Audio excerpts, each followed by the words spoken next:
In the harsh deserts of the old American West, one poor rancher made a single choice that changed his fate forever. A small act of kindness toward a wounded stranger would bring an unbelievable moment. At dawn, 1,000 warriors standing at his door.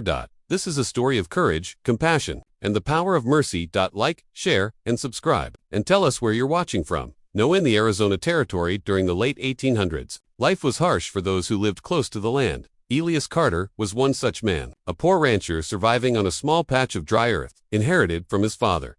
His wooden house creaked in the desert winds, and his cattle were few but precious.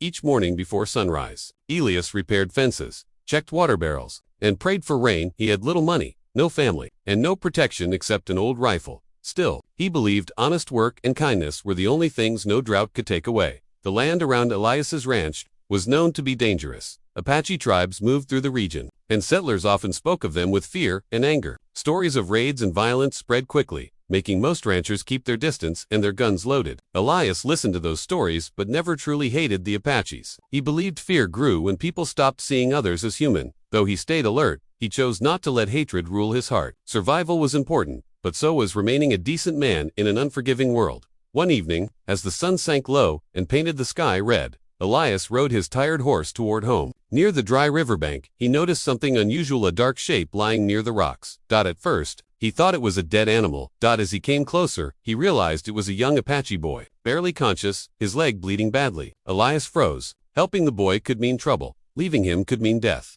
The desert waited silently for his decision, offering no guidance, only consequences. Elias dismounted slowly, keeping his movements calm. The boy's breathing was shallow, his face pale with pain.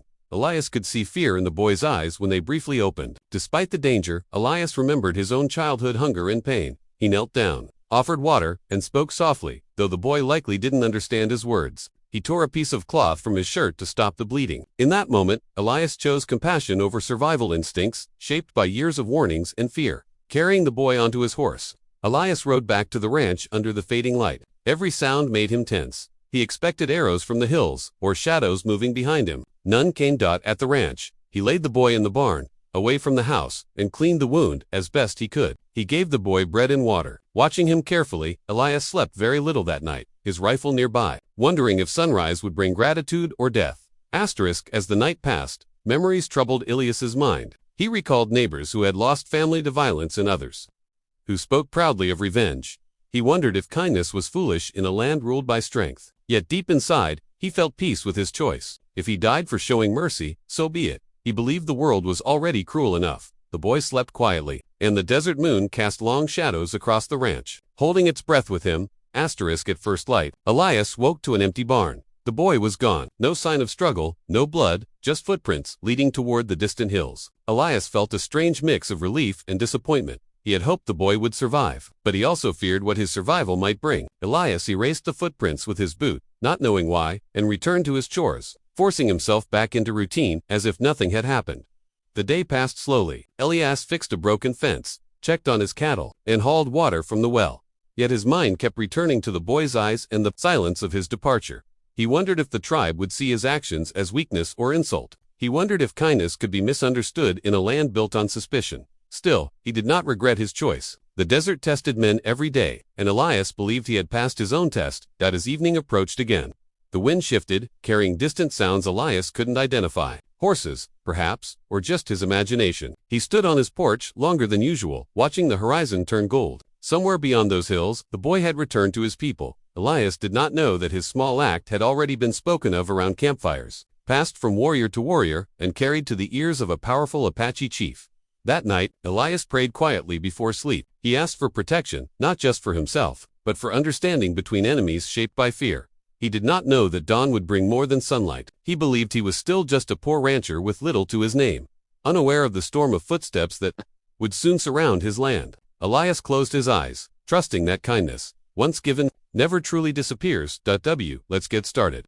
The morning arrived unnaturally quiet. Elias woke before sunrise, sensing something was wrong. The usual desert sounds were missing: no birds, no rustling wind, no distant cattle. As he stepped outside his house, the cool air felt heavy. Then he saw them. Horses filled the land around his ranch, stretching as far as his eyes could see. Apache warriors stood silently, nearly 1,000 of them, surrounding his home. Elias's heart pounded. He knew running was useless. Death seemed certain. Yet he straightened his back and stepped forward. Fear washed over Elias, but he refused to beg. He thought of the boy, of the choice he had made, and accepted whatever fate came with it. The warriors remained still, their faces calm but unreadable. Spears and rifles caught the early light.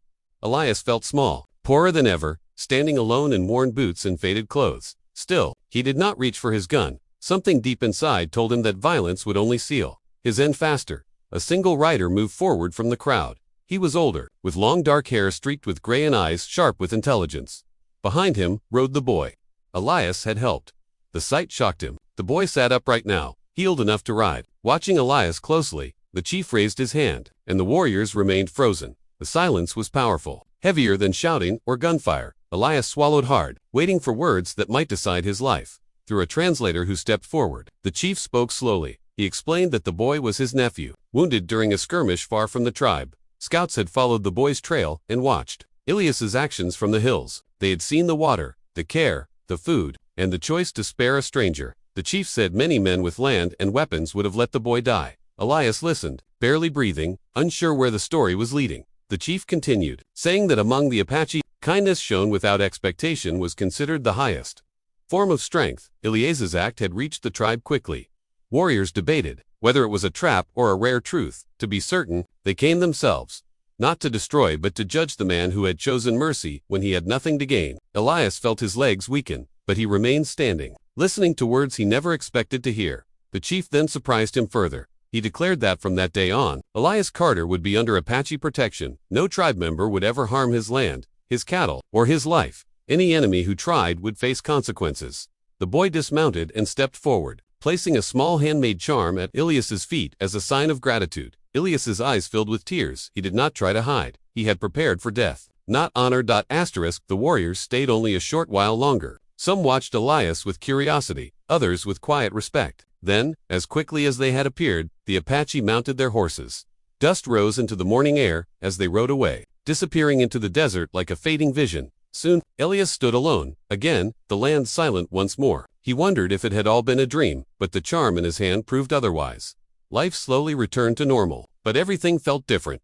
Word spread among nearby settlers that Elias's ranch was never touched by thieves or raiders. Some laughed, others whispered that he was protected by spirits. Elias said nothing. He continued his work, tending cattle and repairing fences. Yet travelers began stopping by more often, trading goods and offering help.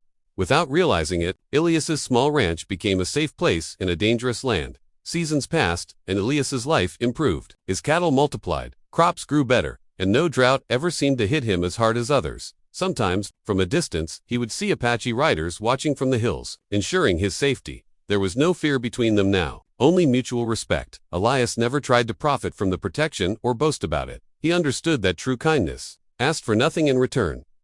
Years later, when Elias grew old, children gathered to hear his story. They expected tales of bravery and battle, but he always spoke of one injured boy and one simple choice. He told them that the morning 1,000 warriors came was not the most important moment. The most important moment was the night. He knelt beside a stranger and chose mercy. He believed that choice shaped everything that followed. When Elias Carter finally passed away, he was buried on his land. Some say Apache riders appeared silently at dawn that day, standing guard from afar until the sun rose. His ranch remained untouched. Long after, a quiet reminder in the desert. The story lived on, passed down as proof that even in the harshest times, kindness could change destinies and that one good act could command the respect of 1,000 warriors.